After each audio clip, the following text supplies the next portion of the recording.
Et c'est reparti. L'Afrique du Sud se tourne de nouveau vers la Cour internationale de justice, cette fois-ci pour protéger Rafah contre les velléités sionistes.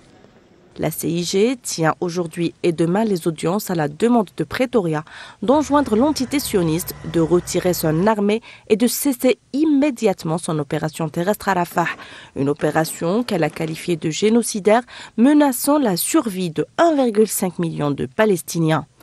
Le génocide d'Israël se poursuit, intensifie son rythme et atteint un nouveau stade horrifiant.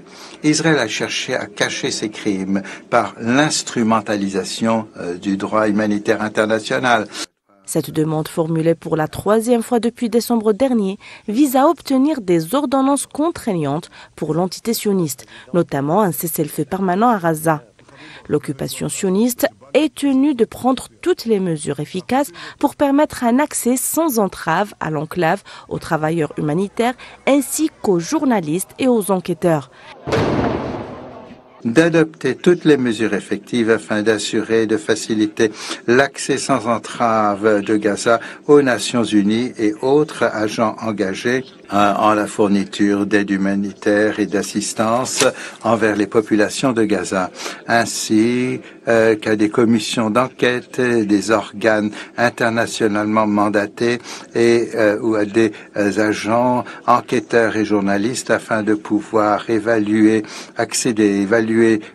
enregistrer les conditions sur le terrain à Gaza. Pretoria demande également à la CIG de veiller à ce que l'entité sioniste fasse un rapport sur les mesures prises pour respecter les ordonnances. Pour rappel, l'Afrique du Sud a déjà accablé l'entité sioniste d'un chapelet d'accusations. En janvier dernier, la Cour a appelé l'entité sioniste à éviter tout acte susceptible de conduire à un génocide et à faciliter l'accès humanitaire à Gaza. Quelques semaines plus tard, l'Afrique du Sud a demandé de nouvelles mesures, soulignant l'annonce par l'entité sioniste de son intention de lancer une attaque contre Rafah, mais le tribunal a noté que Rafah fait partie de l'enclave de Gaza.